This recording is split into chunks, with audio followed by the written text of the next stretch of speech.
Mama wakwaba wofre me Addo searching mesrel na wa subscribe to my channel. Mia notification bell no so for more news. The structure is youth organizer, women's organizer, and organizers. And you didn't Sarah. And you didn't Sarah. Abeka. How many now operate and organizer? Bakwa pay boss we settler project na me regional rep no. I know the baby. Yeah. What I say, but this structure no is recognized by the party. But over here no, women organizers to a program where the baba also now we had another team from somewhere. Somewhere. No, the question we are asking is say nipa who didn't do polling station da. What medima Kwabri Easter polling station woman organizer no chiwon onu ko na nim se mini afrem pon enra o ye hoho wa ba betena area ha exactly but the only free baby ba no how who nim no why and say mama beje enkofo nyuma enu ti na me say ye resource youth organizing because elections where ye kono future ni nyina depends on the youth na eba beto aba no na no mo say John Dumelo ne na bring na game power baby na say wasa na ura classroom I know ache out e lose that on of fan dinner you to you got that to remove penifo no a e di adwuma hye no look the last time e can say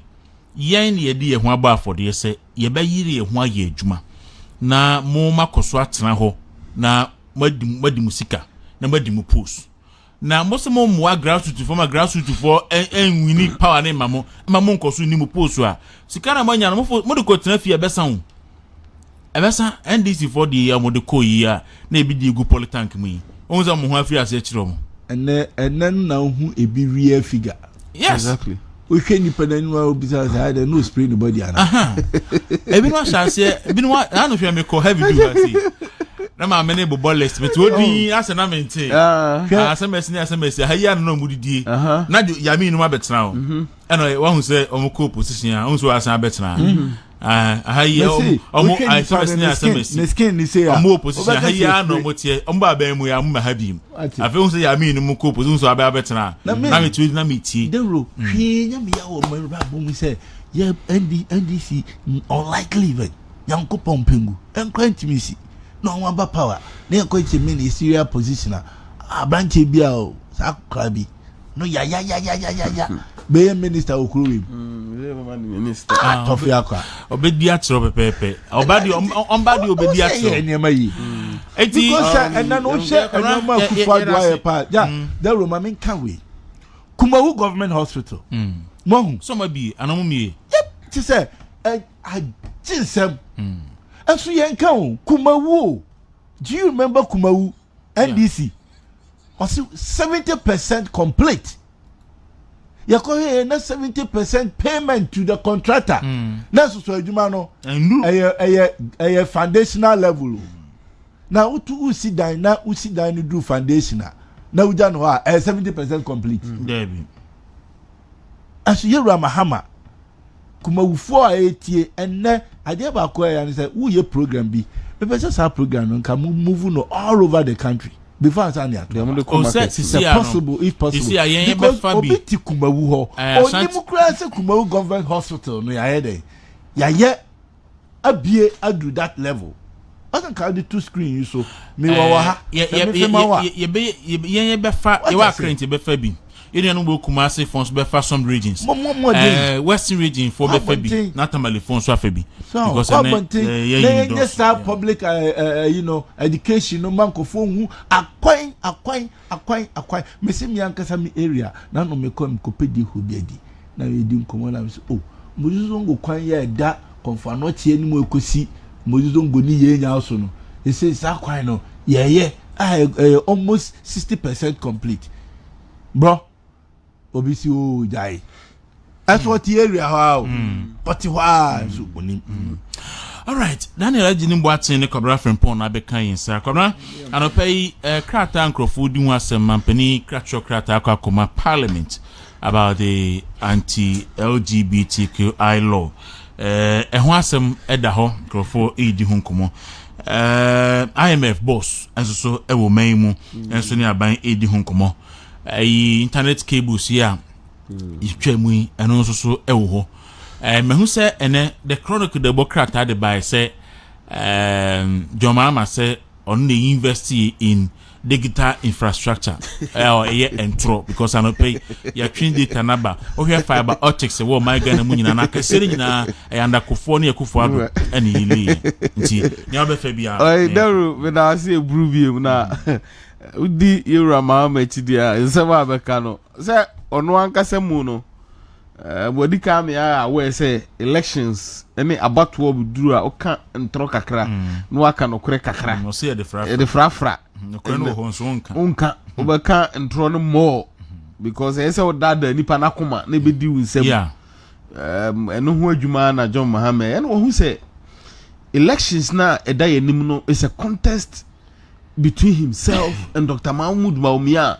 Ghana nyina obi agine tum say he's the father of digitization. He's the vice president. Ubetimi a pinpoint to say we be vice president. Why you way. But John Dramani Mahama as vice president and as president cannot even compare himself to Dr. Mahmoud Bawumia. And then uti wa cross na to renew NHIS. Well, him say Dr. Mahmoud Bawumia nti. And then wow, yeah, Juma chips compound drones. Essential drugs are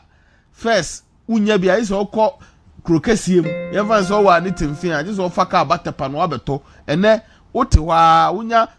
officer in your send a message. Na drone de a drone abroad. And then mobile money from MTN to Vodafone. And then when him say first the rule. Nanka ebedu yase. Me offer I send him sika Western Union. Na code baako mi refi mi ko enti yanyi sika na ama me ne sane ma ni nyina ayira enne brochire unua o papa wo fasi o senu sika fi brochire oye ya momo na beto wa momo sunu akwa yi wa de enne Western Union chama enne what was the last time I went Western Union enne sane ma ni nyina atwam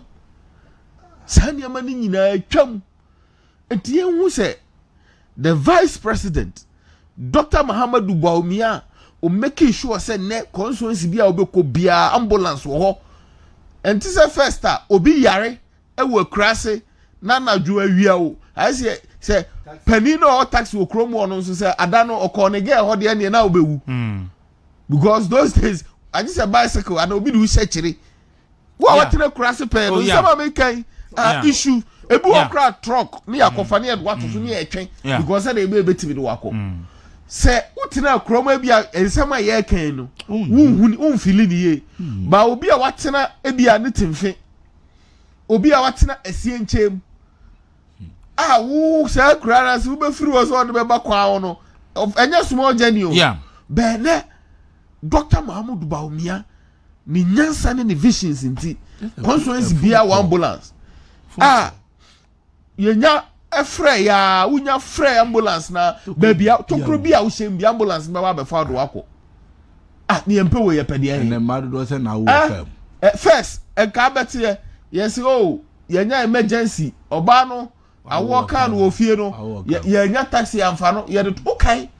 ekro bia asumira fi pese be kai obi wo ye awo kan no ni ye na to dua so dua and then family and ye de na eko and then because of ambulance na Dr. Muhammadu Bawumia and the MPP by the visionary Dr. Muhammadu Bawumia at the buy the future of Ghana I also improve on it